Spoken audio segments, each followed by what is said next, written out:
Have you ever fantasized about the perfect revenge against a boss who made your life hell? I did more than fantasize. I executed a plan so meticulous, so patient, and so devastating that it became legend at Pinnacle Dynamics. My name is Michael Chin, and for 3 years, I smiled through gritted teeth while documenting every manipulative move my boss made. What he never realized was that his star employee was actually the architect of his downfall. They say revenge is a dish best served cold. Mine was frozen for 1,095 days before I finally let it thaw. The first time I met Richard Harmon, he flashed that $1 million smile that had charmed his way through the corporate ladder at Pinnacle Dynamics. The firm specialized in management consulting, helping struggling companies streamline operations and maximize profits. Richard had a reputation as a miracle worker, a corporate savior who could turn failing divisions into profitable powerhouses. What the glowing testimonials didn't mention was the trail of broken employees he left in his wake. Michael, with your background in data analytics and business strategy, you're exactly what my team needs, he said during my interview, leaning forward with practiced intensity. I push my people hard, but the rewards are worth it. Those who can keep up with me go places in this company. I should have recognized the warning in those words. Instead, I saw opportunity. Fresh out of my MBA program with student loans breathing down my neck, the salary Richard offered was too good to refuse. I accepted the position as senior business analyst with visions of rapid advancement dancing in my head. The first 3 months were everything I'd hoped for. I worked directly under Richard on high-profile accounts, my analysis helping to shape recommendations for Fortune 500 clients. My ideas were praised in team meetings, my reports cited as exemplary. Richard even invited me to happy hours with the executive team, introducing me as the future of Pinnacle. Then came the Westridge account. Westridge Technologies was struggling with operational inefficiency, and our team was tasked with identifying solutions. After weeks of analysis, I discovered a pattern that contradicted Richard's initial assessment. His plan would have resulted in layoffs across middle management while maintaining a top-heavy executive structure. My data suggested the opposite approach would yield better long-term results. I compiled my findings into a report, careful to frame them as additional considerations rather than contradictions. The morning of the client presentation, I sent the report to Richard, expecting him to incorporate the key points. He never responded. During the presentation, Richard outlined his original plan without a single mention of my findings. When the Westridge CEO asked about alternative approaches to their management structure, Richard smoothly replied, "We've explored all viable options, and this represents the optimal solution." Afterward, he pulled me aside. The $1 million smile was gone. "Don't ever blindside me like that again," he hissed, his voice low but intense. "You send me a contradictory report hours before a major presentation. What were you thinking?" "I sent it yesterday morning," I replied, confusion evident in my voice. "And I wasn't contradicting you, just offering additional—" "I don't care what you thought you were doing." He cut me off. "In this business, we present a united front to clients. If you have concerns, you bring them to me privately, with enough time to adjust our strategy if necessary. That's how professionals operate." I nodded, accepting the rebuke despite the knot forming in my stomach. Later that day, I checked the email logs. My report had been opened and read within minutes of sending. Richard had seen my analysis and chosen to ignore it. That night, nursing a beer in my apartment, I created a new folder on my personal cloud storage titled Pinnacle Documentation. I uploaded a copy of my Westridge report along with a detailed account of what had transpired. It was more reflex than plan, the analyst in me simply documenting discrepancies. I had no idea this would become the cornerstone of my revenge. Over the next 6 months, a pattern emerged. Richard would assign me projects, take credit for my successes, and deflect blame for any failures onto me or other team members. In meetings, he'd interrupt me to clarify points, essentially restating my ideas as his own. Deliverables I submitted would be returned with arbitrary revisions demanded, often late at night with impossible morning deadlines. "You need to tighten up your analysis on pages 1247. read one email sent at 11:38 p.m. for a report due at 9 a.m. The client won't accept this level of work. What had been praised during my first months became constant criticism. Nothing was ever good enough. My weekends disappeared into a blur of revisions and preparations. Twice, I rescheduled vacations to handle emergencies that somehow always coincided with my planned time off. Through it all, I documented everything.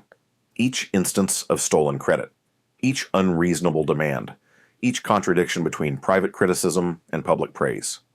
My Pinnacle documentation folder grew, organized meticulously with dates, screenshots, and witnesses.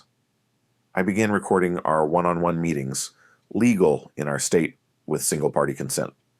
"Why do you stay?" my friend Lauren asked over dinner, after I'd canceled on her twice due to Richard's last-minute demands. "You look exhausted. There are other jobs." I considered her question seriously. At first, it was the money and the prestige of the firm, I admitted. Now, I don't know.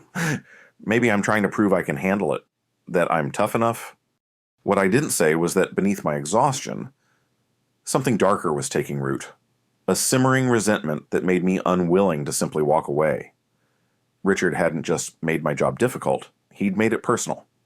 The way he'd smile while setting impossible deadlines, how he'd praise other team members for work I'd done, his apparent delight in calling me on weekends to check in on projects. Then came the incident with Zoe, our newest team member, fresh out of college, brilliant and eager. She reminded me of myself a year earlier. I took her under my wing, helping her navigate Richard's demanding style. For a few weeks, she thrived, her natural talent earning reluctant approval from Richard. Until the Harrison presentation, Zoe had prepared a market analysis that identified an innovative approach to the client's expansion strategy. Her work was outstanding, and I encouraged her to present it herself rather than passing it to Richard as we typically did. "Richard's different with you," she said nervously. "He actually listens to you. If you think my idea has merit, maybe you could suggest it." "Your work speaks for itself," I assured her, "and you need visibility with clients to advance here. Trust me, you've got this." The presentation began well. Richard introduced the team, and when Zoe's turn came, she presented her findings confidently. The clients were engaged, asking thoughtful questions that Zoe handled with ease. I could see Richard watching, his expression unreadable. Then came the question about potential risks in the proposed strategy. Zoe had covered this in her preparation, but under pressure, she hesitated momentarily.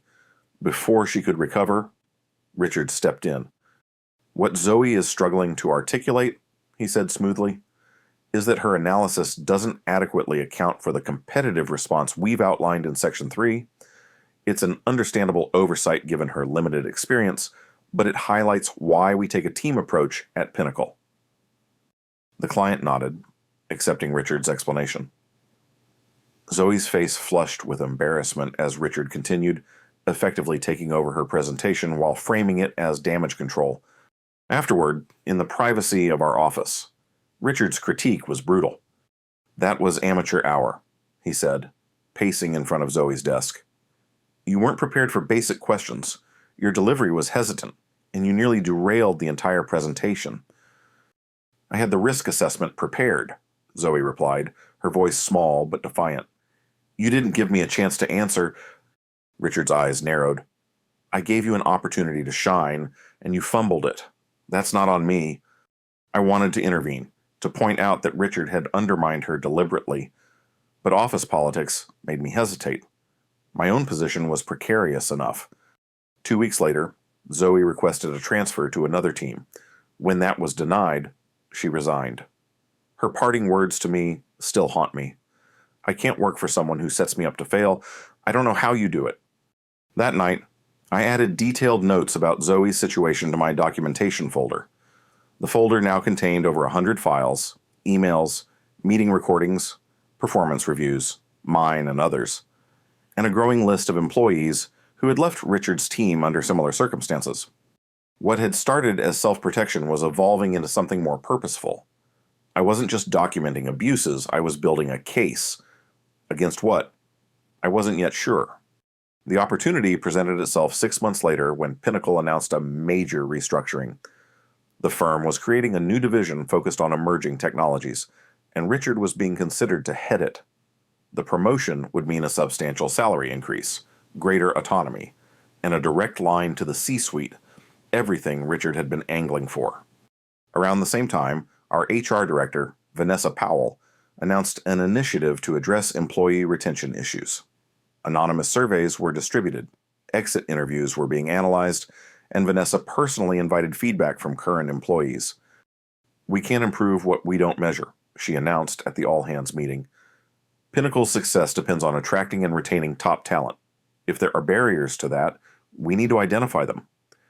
Richard applauded enthusiastically from the front row. I watched from the back, wheels turning in my mind. The next day, I requested a private meeting with Vanessa. Her assistant scheduled me for the following week, but I insisted it couldn't wait. Eventually, I secured 30 minutes on Friday afternoon. Vanessa's office was a stark contrast to the sleek minimalism of the rest of Pinnacle. Plants thrived on every surface. Family photos lined her desk, and inspirational quotes about workplace culture adorned the walls. She greeted me with genuine warmth. "Michael, right? Richard's team? What can I do for you?" I placed a USB drive on her desk. "I need to share some concerns about management practices that may be affecting retention." Vanessa's expression turned serious. "I appreciate you coming forward. Can you elaborate?" For the next 20 minutes, I outlined a pattern of behavior without specifically naming Richard. I described management tactics that included taking credit for subordinates' work, setting impossible deadlines, public humiliation, and targeted pressure that led to resignations. "How long has this been going on?" Vanessa asked, and taking notes. "I have documentation covering the past 18 months, I replied, nodding toward the USB drive. "It includes emails, performance reviews, meeting recordings where legally obtained, and a list of 15 employees who've left the team during this period." Vanessa stared at the drive, not touching it. "This is comprehensive. May I ask why you're bringing this forward now?" The question was fair. I'd endured these conditions for over a year without formal complaint. "The restructuring," I answered honestly. "I believe promoting someone with this management style would institutionalize practices that harm both employees and ultimately the firm." "I see." Vanessa's tone was neutral, but her expression had hardened slightly. "And the manager in question is being considered for advancement." I nodded. "Is it Richard Harmon?" The directness of the question surprised me. I maintained eye contact as I answered, "Yes." Vanessa sighed, leaning back in her chair. "Richard has been with Pinnacle for 8 years. His division consistently outperforms others in billable hours and client acquisition." "At what cost?" I countered. "The turnover rate in his division is double the company average. Training and onboarding new employees offsets those gains, not to mention the institutional knowledge that walks out the door."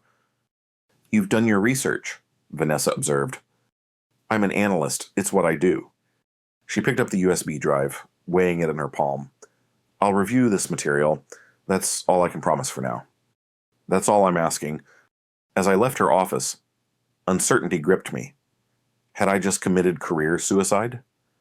Richard had allies throughout the organization, connections built over years. I was a relatively new employee making serious allegations against a top performer. The weekend passed in anxious anticipation. By Monday morning, I had convinced myself I'd made a terrible mistake. I arrived at the office early, half expecting security to be waiting with a cardboard box for my belongings. Instead, I found an email from Vanessa requesting another meeting, this time with the CEO present. The meeting was scheduled for Wednesday. For 2 days, I continued my work as usual, avoiding Richard when possible and maintaining a facade of normalcy when avoidance wasn't an option. Richard, for his part, seemed distracted, spending more time than usual behind closed doors on phone calls. Wednesday arrived at 2 p.m. I made my way to the executive floor, a space I'd visited only a handful of times for client presentations. Vanessa greeted me outside the conference room, her expression unreadable. "Before we go in," she said quietly, I want you to know that what you provided has been taken very seriously. The CEO has reviewed everything personally. My mouth went dry. And? And he has questions. Answer honestly. That's all I can advise. The conference room had floor-to-ceiling windows overlooking the city.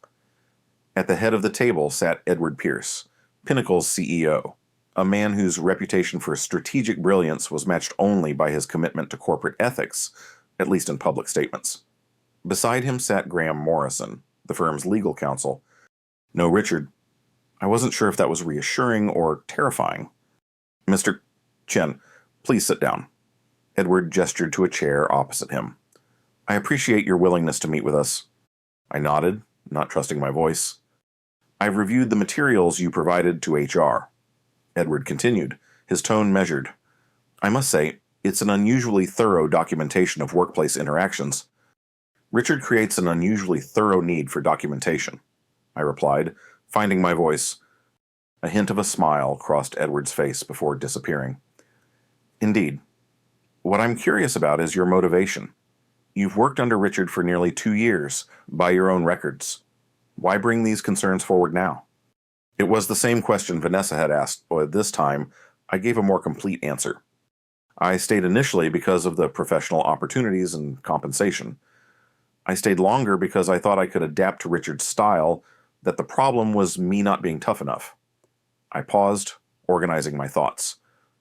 I began documenting interactions for self-protection, to track whether my performance was actually deficient or if the goalpost was constantly moving. Edward nodded, encouraging me to continue. What changed was watching it happen to others. Seeing talented people like Zoe driven out. Realizing this wasn't isolated to me, but was a systemic approach Richard used to maintain control. When I heard he was being considered for advancement, with authority over even more employees, I shook my head. I couldn't stay silent. Graham, who had been silent until now, leaned forward. The recordings you provided, you're aware of the company policy regarding recording workplace conversations. I acknowledged. I'm also aware that our state has single-party consent laws that make such recordings legal, even if against company policy. I accepted that risk. Not disputing the legality, Graham clarified. Just establishing your understanding of potential consequences. Edward tapped his fingers on the table, thinking, in your assessment, is Richard aware of how his management style impacts his team? The question gave me pause. I considered the times I'd seen flashes of calculated intent in Richard's actions, the precision with which he isolated high performers, the pattern of building people up before systematically undermining them. Yes, I said finally. The consistency of the behavior across different employees, the timing of criticism to coincide with client presentations or performance reviews, the privacy of his most demeaning comments. These suggest awareness rather than ignorance. Edward exchanged a glance with Graham, then turned back to me. One final question. Mr. Chen, what outcome are you hoping for from this disclosure? I had asked myself the same question repeatedly since meeting with Vanessa. What did I want? Revenge? Justice? Protection for future employees? I want accountability. I answered slowly. Richard's management style creates a toxic environment that drives away talent and potentially damages Pinnacle's reputation and performance long term. I believe the company deserves leadership that builds rather than diminishes its people. Edward nodded, seemingly satisfied. Thank you for your candor. We'll need time to determine appropriate next steps. In the meantime, I must ask for your discretion regarding this matter. Of course. And Mr. Chen, Edward added as I stood to leave, regardless of the outcome, I want to acknowledge your courage in coming forward. It couldn't have been an easy decision. I left the meeting with no idea what would happen next. For the remainder of the week, I immersed myself in work, trying to ignore the uncertainty of my situation. Richard was notably absent, reportedly visiting clients off-site. On Friday afternoon, my phone buzzed with a text from a number I didn't recognize. Lobby bar across street. 10 minutes. Important. Curiosity overrode caution.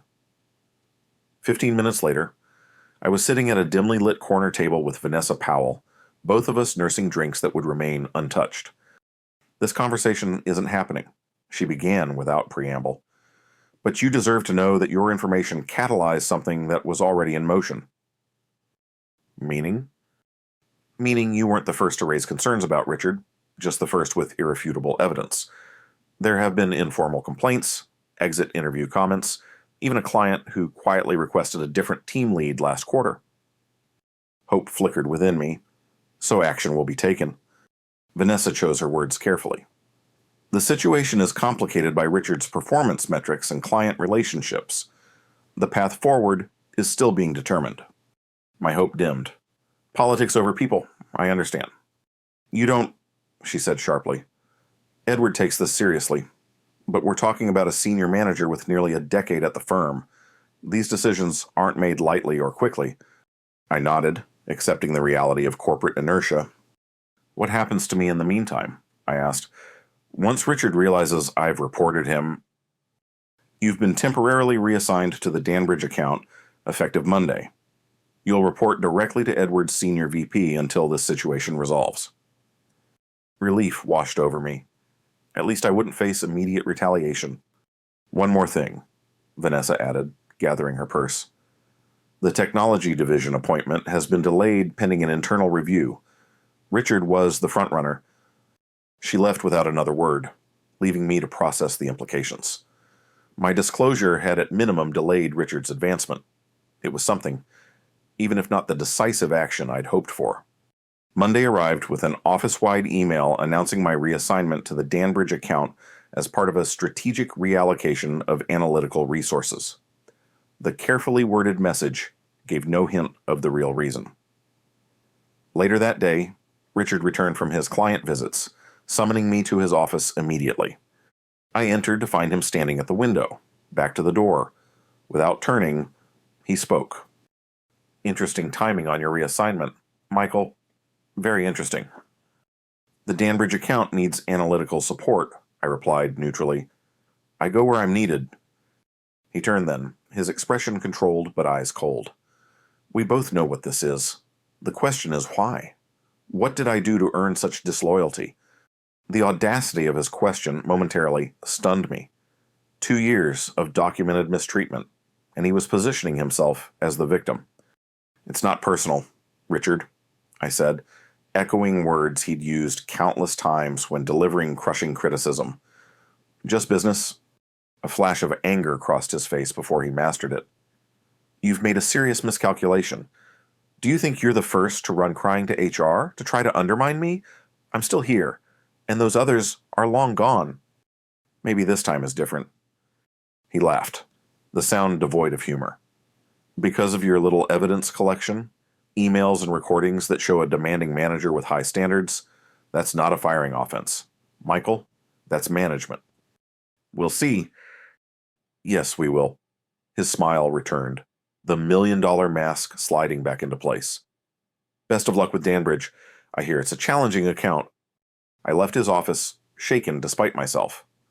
Richard's confidence suggested he'd weathered similar storms before. Had I underestimated his position within the company? Overestimated the impact of my evidence?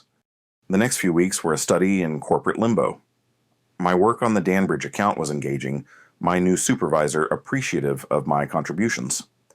Yet Richard's shadow loomed large. In meetings where both of us were present, he would make subtle digs about team loyalty and professional ethics. Nothing actionable, nothing explicit, just enough to make clear the target of his comments. Then the whisper campaign began. Colleagues who had previously been friendly became distant. Lunch invitations dried up. In project meetings, my input was acknowledged but rarely incorporated. It became clear that Richard was working behind the scenes, leveraging his relationships to isolate me professionally. Just wanted you to know, Lauren from marketing whispered after a particularly tense budget meeting. Richard's been telling people you fabricated performance issues because he wouldn't recommend you for promotion. Says you've got a history of this from your previous employer. That's completely false, I protested. I know that, she assured me. But not everyone will check the facts. The realization that Richard was actively working to discredit me changed the dynamic. This wasn't just about surviving until some corporate decision was made. This was becoming an active battle for my professional reputation. I scheduled another meeting with Vanessa. I'm being professionally isolated. I explained after outlining the situation. Richard is retaliating through unofficial channels. Vanessa looked troubled. These allegations are difficult to verify without documentation. You mean like the extensive documentation I provided about Richard's behavior?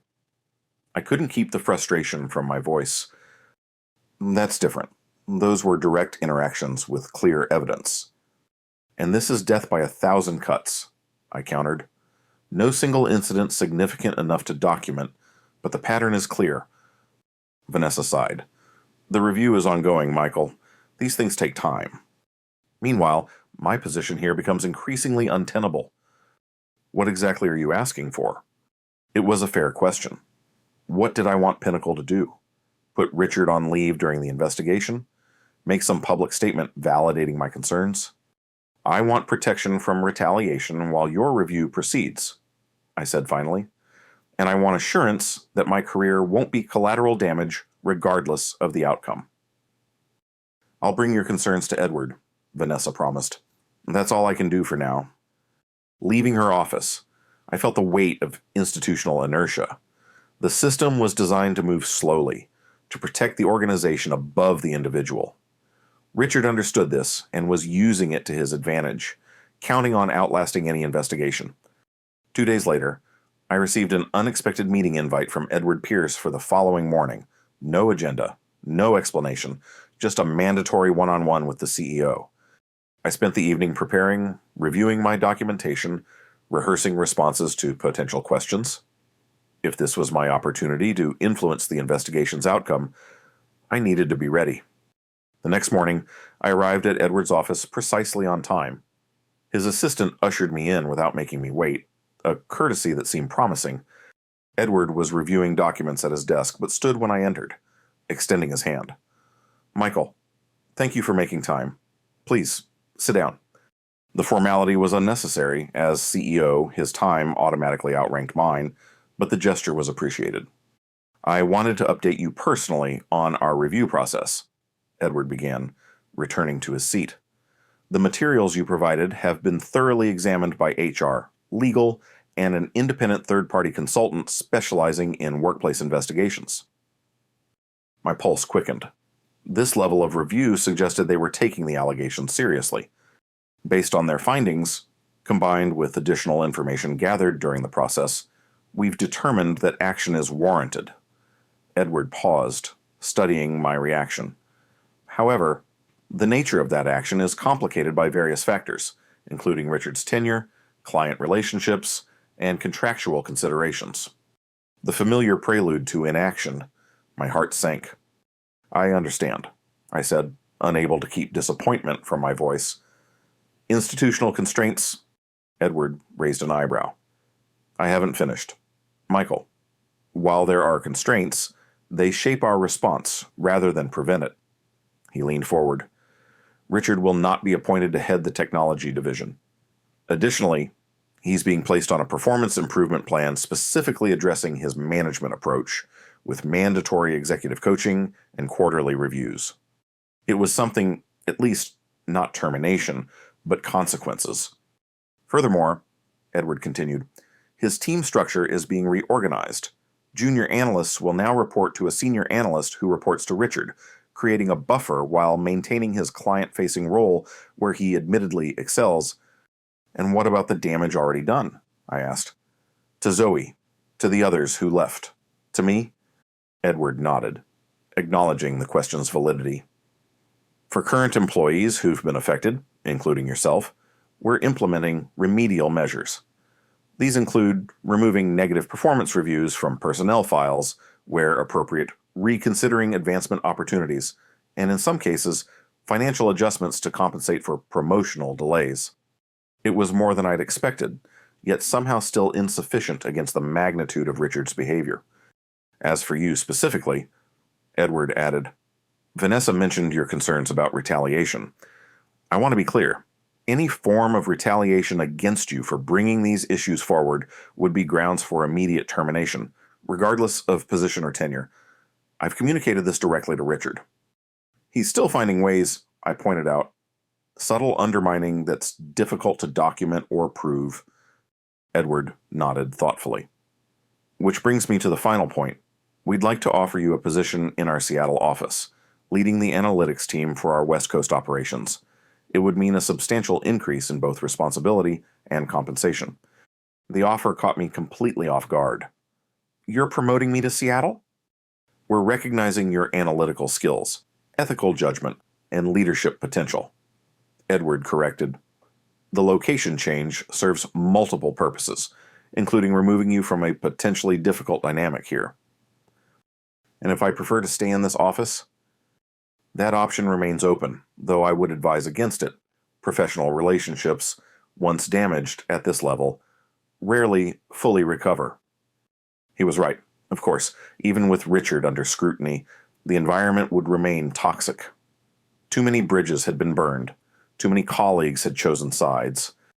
I'll need time to consider, I said. Of course, the offer remains open for 2 weeks. Edward stood, signaling the meeting's end. Whatever you decide, Michael, I want you to know that your actions have initiated important changes at Pinnacle. Sometimes the most valuable employees are those willing to identify problems, not just solve them. I left the meeting with mixed emotions. The promotion and relocation offer was genuinely attractive, a significant career advancement. Yet it also felt like a convenient way for Pinnacle to remove a problem, me, from their immediate environment. Richard would face consequences, but remain in place. I would be the one uprooting my life. Was this justice, or just damage control disguised as opportunity? That evening, I met with Lauren for drinks, seeking an outside perspective. After outlining the situation, I asked, "What would you do?" She considered the question carefully. The Seattle position sounds like a genuine promotion, not just a lateral move to get rid of you. That suggests they value your work and are trying to retain you while managing a complex situation. But Richard essentially wins, I argued. He keeps his position, his status. I'm the one who has to leave. Does he, though? Lauren challenged. He lost the division leadership he wanted. He's on a performance plan with oversight. His autonomous authority has been restricted. And from what you've described of his personality, those constraints will be torture for him. She had a point. Richard thrived on control and autonomy. The new oversight measures would be a constant irritant, a daily reminder of his diminished status. Plus, Lauren added, you'd be leading a team in Seattle, building your own professional reputation, free from his shadow. Long term, who benefits more from this arrangement? Put that way, the calculation shifted. Richard would remain in place but diminished, while I would advance with expanded responsibilities and higher visibility. There's also option 3, Lauren suggested, lowering her voice despite the noisy bar. Take everything you've documented to a labor attorney, pursue legal action against both Richard and Pinnacle for creating a hostile work environment. The thought had crossed my mind. My documentation would make a compelling case, and several former colleagues might be willing to testify about their experiences. That's mutually assured destruction, I mused. I'd never work in this industry again. Probably not, Lauren agreed, but Richard definitely wouldn't either. The vindictive part of me found the scenario appealing. Complete destruction of Richard's career and reputation, public exposure of his tactics, financial penalties through a settlement or judgment. But at what cost to myself? Years of litigation, professional blacklisting, the psychological toll of remaining locked in conflict with Richard. I think I need more time to decide. I told Lauren, this isn't just about what happens to Richard. It's about what kind of future I want for myself. Over the next week, I weighed my options carefully. The Seattle position offered advancement without the scorched earth approach of litigation. It allowed me to move forward professionally while knowing Richard had faced at least some consequences for his behavior. Yet, something still felt unresolved. The outcome seemed too neat, too corporate. Richard would be inconvenienced but not truly held accountable. The system had responded just enough to address the immediate issue without fundamentally changing. What finally made my decision clear was a chance encounter in the break room. I overheard 2 junior analysts from another team discussing Richard. I heard he's being micromanaged now. One said, apparently someone compiled a massive file on his management style and took it to the CEO. Seriously? Her colleague replied. That explains why he's been so subdued lately. No more late-night emails or weekend emergencies. My friend in his division says it's like night and day. They actually had a team meeting where he asked for feedback on a project plan. Asked, not demanded. Wow, think it'll last? Who knows? But meanwhile, I'm not dreading the possibility of being assigned to his team anymore. I slipped away unnoticed, their conversation echoing in my mind. Perhaps the changes were more significant than I'd realized. If Richard's behavior was visibly different, if junior staff felt safer, wasn't that a form of victory? The next day, I accepted the Seattle position. The transition happened quickly. Within 3 weeks, I was relocated to the West Coast, settling into a corner office with a view of Puget Sound and a team of 6 analysts reporting to me. The work was challenging in the best way. The team talented and eager for leadership that valued their contributions.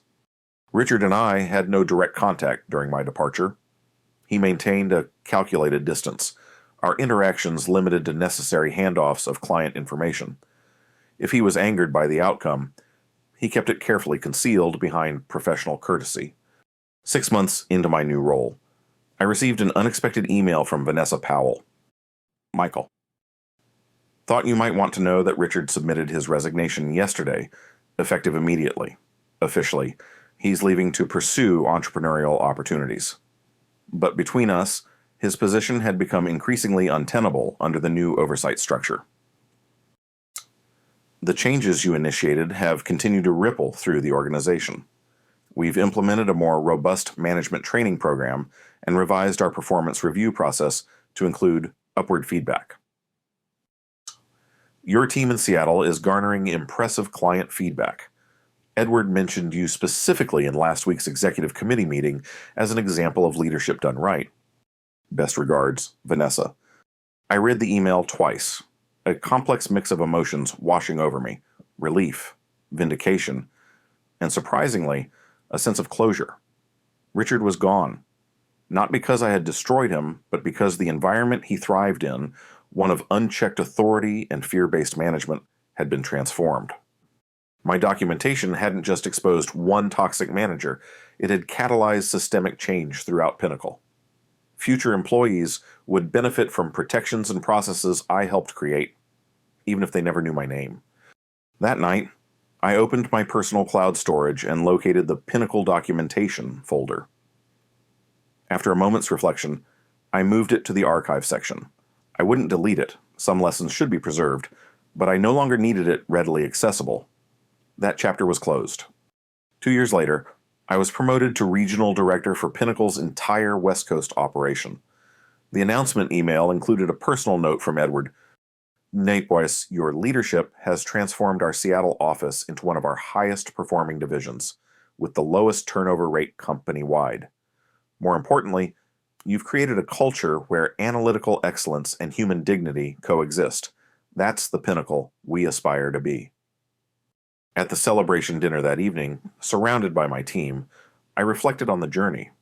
What had begun as self-preservation, evolved into documentation, then advocacy, and finally, transformation, not just of one toxic environment, but potentially of an entire corporate culture. I'd entered Pinnacle as an analyst with student loans and ambition. I'd nearly been broken by a manager who saw people as disposable resources. Instead of breaking, I'd methodically built the case for change, then used that leverage not for destruction, but for evolution. The revenge wasn't in Richard's departure, though that provided a certain satisfaction. The true revenge was in replacing his model of leadership with something better, proving definitively that success didn't require toxicity, that excellence could coexist with empathy, that the most powerful response to abuse of power was to create systems where such abuse couldn't thrive. As I savored the champagne that night, I received a text from an unknown number. Congratulations on the promotion. Not many people could have turned documentation into revolution. Well played. R. Richard. After 2 years of silence, I stared at the message, unsure how to respond or whether to respond at all. What game was he playing now? Was this genuine acknowledgement or some new manipulation? My curiosity got the better of me. Revolution seems a bit dramatic. I just did what needed to be done. 3 dots appeared immediately. Then, most people complain, you built a case and executed a strategy. I can respect the methodology, if not the outcome. How typically Richard, framing everything as strategy and methodology, even his own downfall. Yet there was something almost refreshing about his candor now that he held no power over me. What entrepreneurial opportunities are you pursuing these days? I asked, genuinely curious about where he had landed. Executive coaching, came the reply, followed by a laughing emoji. Ironic, isn't it? Turns out my experience is valuable as a cautionary tale. Companies pay well to learn how toxic leadership takes root. I nearly dropped my phone. Richard, the poster child for abusive management, now positioned as an expert on preventing it. The audacity was breathtaking, yet also in a twisted way. Perfect. Who better to identify the warning signs than someone who had deployed them deliberately? Clever pivot, I replied. Though I wonder if your clients know they're getting advice from the villain of the story, not the hero. Oh, they know. Richard responded, that's the selling point. Learn from my mistakes plays better than you'd think. And the beauty is, it's all true. I was exactly the kind of leader companies need to avoid creating. I excused myself from the celebration and stepped onto the balcony of the restaurant. The cool Seattle air clearing my head as I processed this bizarre conversation. Why are you telling me this? I typed. The reply came slowly this time. Closure, perhaps, acknowledgement that you outplayed me. Maybe even a twisted form of gratitude. Gratitude? I couldn't mask my skepticism. My methods were unsustainable, Richard admitted. Another year or two, and I'd have burned out completely. Pinnacle was already noticing the pattern of departures. You simply accelerated the inevitable, and in doing so forced me to reinvent myself before it was too late.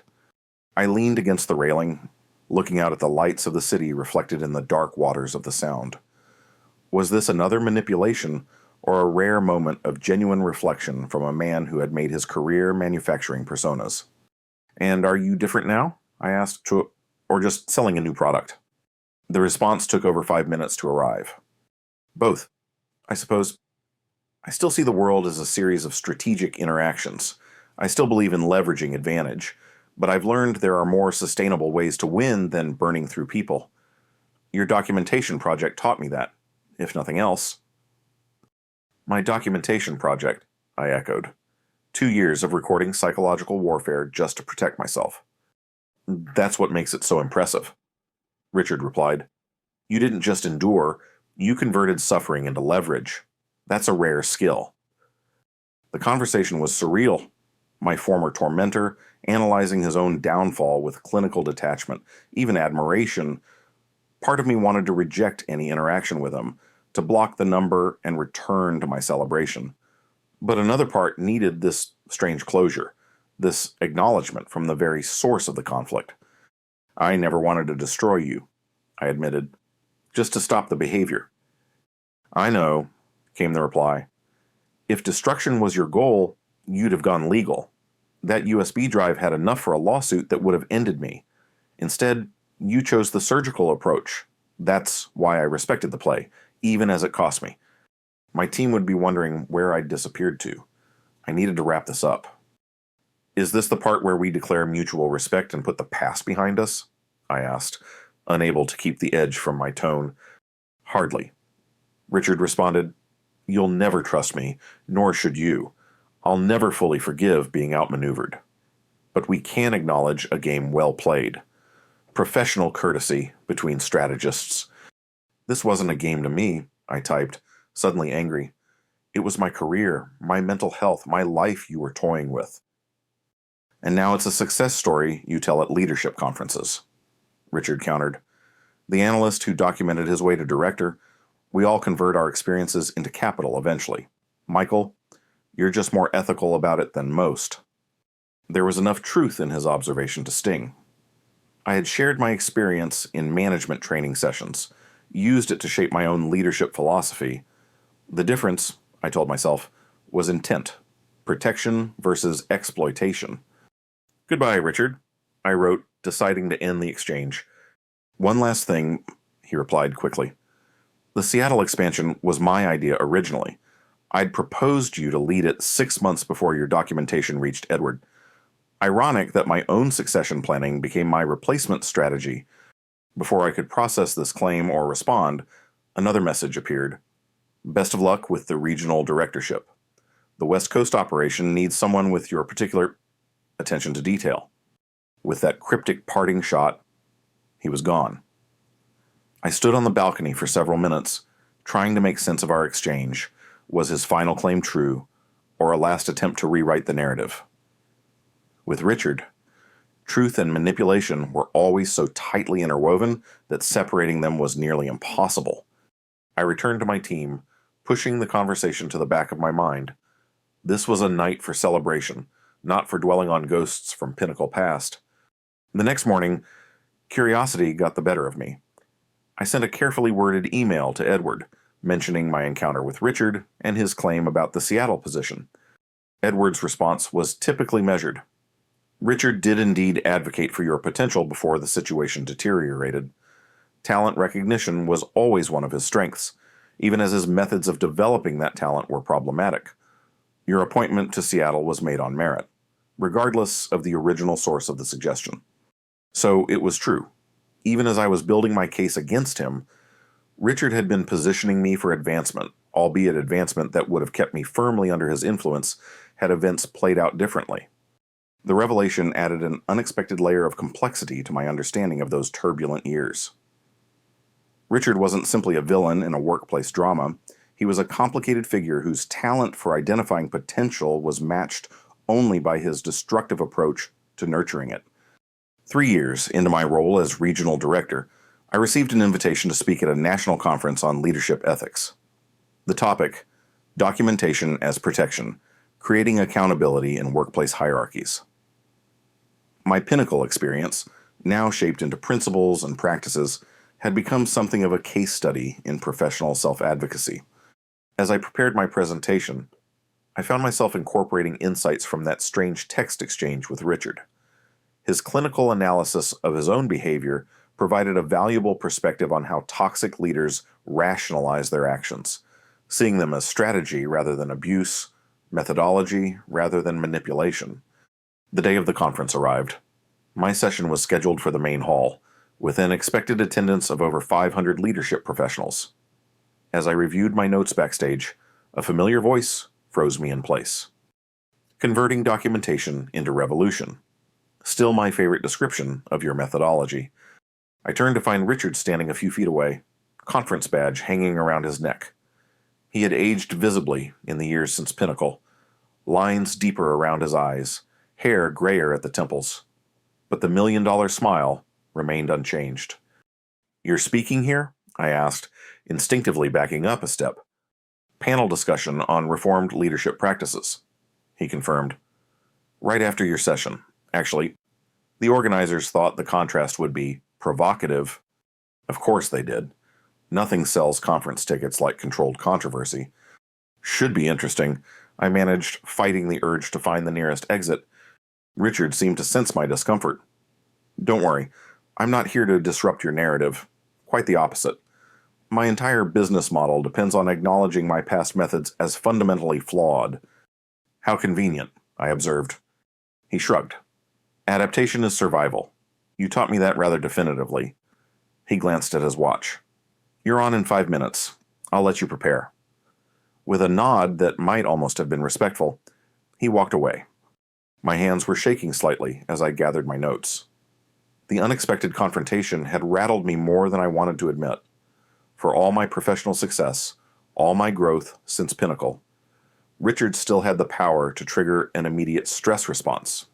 As I stepped onto the stage minutes later, I saw him take a seat in the back row, watching, evaluating, the analyst becoming the analyzed. I began my presentation as planned, outlining the importance of documentation in asymmetrical power dynamics and sharing general principles derived from my experience.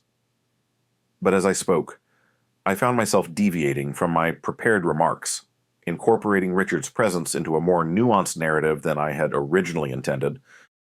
The managers who create toxic environments aren't cartoon villains, I told the audience.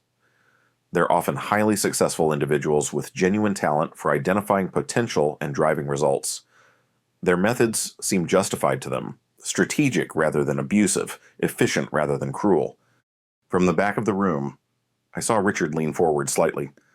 Understanding this perspective isn't about excusing the behavior, I continued. It's about recognizing that systemic change requires more than simply removing bad actors. It requires creating structures where metrics of success include sustainable team development, not just quarterly results. The audience was engaged, taking notes, nodding along. This wasn't the straightforward villain narrative they might have expected, but something more complex and, ultimately, more useful. In my case, I concluded, documentation began as self-protection but evolved into a catalyst for organizational change. The most meaningful victory wasn't the departure of one toxic manager, but the transformation of systems that had enabled that toxicity to flourish. The applause as I finished was enthusiastic. During the Q&A session that followed, the questions were thoughtful, focused on practical applications rather than dramatic details. I had given them something more valuable than a revenge story. I had given them tools. As the session ended and the audience dispersed for the coffee break, Richard approached the stage. I tensed, unsure what to expect. That was not what I anticipated, he said, an unreadable expression on his face. What were you expecting? I asked, gathering my materials. More villainizing, less systemic analysis. He paused. You could have crucified me up there. The audience would have eaten it up. That wouldn't have served anyone, I replied. Not them, not me. I met his gaze directly. Not even you. Something shifted in his expression, surprise, perhaps, or the faintest hint of genuine respect. Your panel is up next, I noted, glancing at the schedule. Nervous? Terrified, he admitted with unexpected candor. It's one thing to acknowledge past mistakes in theory, another to do it in front of 500 peers. The admission of vulnerability was so unlike the Richard I had known that I found myself momentarily speechless. Good luck, I said finally, meaning it more than I would have thought possible. He nodded, then hesitated as if wanting to say more. Instead, he simply turned and walked toward the stage where his panel was assembling. I found a seat in the middle of the audience, curious despite myself. The panel moderator introduced the topic, Reforming Toxic Leadership, Perspectives from Both Sides of the Equation. Richard was introduced last, his bio, highlighting his current work as a consultant on leadership reform while acknowledging his self-described problematic past practices. As he began to speak, I was struck by how different he seemed from the Richard of Pinnacle, less polished, more authentic. His million-dollar smile replaced by an expression of genuine engagement. I was the villain in someone else's professional journey, he began, not looking in my direction, but clearly referencing our shared history. More than one someone, if I'm being honest, I created an environment where success came at the cost of psychological safety, where results justified methods that left lasting damage. The audience was utterly silent, captivated by this unusual confession. What's harder to admit, Richard continued, is that I knew exactly what I was doing. These weren't mistakes born of ignorance or pressure. They were calculated techniques I had developed over years, refined through trial and error, deployed systematically. A murmur ran through the crowd. This level of acknowledgement was rare, especially in a professional setting. The most important lesson I've learned, he said, came from the person who ultimately held me accountable, not through public exposure or litigation, but through meticulous documentation that made my patterns undeniable, even to those who had previously protected me. Now he did glance in my direction, briefly meeting my eyes before continuing. That lesson was simple, but profound. Sustainable success requires sustainable methods. Burning through talented people for short-term gains isn't just ethically wrong, it's strategically flawed. As the panel continued, I found myself in the surreal position of watching my former tormentor articulate insights gleaned from his own downfall. Insights that were, frustratingly, actually valuable. His analysis of how organizations enable toxic leaders, how measurement systems reward short-term results over long-term development, was incisive and practical. When the session ended, I slipped out quietly, not wanting another interaction. I had a flight to catch, and honestly, I needed time to process the strange full-circle moment I had just experienced. As I waited for my rideshare outside the conference center, my phone buzzed with a text from Richard. "Your approach was more effective than you know. Not just at Pinnacle. Thank you for that. However unintended." I stared at the message, uncertain how to feel. Validation, closure, the bizarre sense that my greatest professional adversary had become an unwitting ally in changing the very systems that had once empowered him. I decided not to respond. Some chapters are best closed without additional words. On the flight home, I reflected on the strange journey from that first interview with Richard to this conference where both of us, in our different ways, were working to reform the professional environments we had inhabited. The documentation that began as my protection had become something larger, a case study in accountability, a tool for systemic change, perhaps even a catalyst for personal transformation in the most unexpected quarter. Would I ever fully trust Richard's apparent reformation? No. The patterns had been too deliberate, the harm too calculated. But I could acknowledge that systems, and sometimes even the people within them, can change when properly incentivized. Back in Seattle, I gathered my leadership team for our monthly strategy session. As we discussed our division's growth and challenges, I found myself incorporating insights from both my presentation and, surprisingly, Richard's panel discussion. Our success metrics need to reflect not just what we achieve, but how we achieve it. I told them, sustainable growth requires sustainable practices, especially in how we develop talent. One of my senior managers nodded. "That's been your philosophy since you started here. It's why we have half the turnover of other regions, even with comparable performance metrics." "It wasn't always my philosophy," I admitted. "It evolved from experience, specifically from experiencing the alternative." As the meeting concluded, I remained at the conference table, looking out at the Seattle skyline. My phone contained evidence of a strange text exchange with a man who had once made my professional life hell, yet who now cited my actions as a catalyst for his own reformation. My calendar showed upcoming speaking engagements where I would share insights born from documentation that began as mere self-preservation. The analyst in me couldn't help but appreciate the pattern. Protection had become evidence. Evidence had become leverage. Leverage had created change, and change had produced a new narrative, not just for me, but potentially for every workplace culture touched by that narrative. Was this revenge? Not in any traditional sense. It was something more complex, more lasting. The slow, methodical replacement of toxic systems with healthier alternatives. The conversion of individual suffering into structural improvement.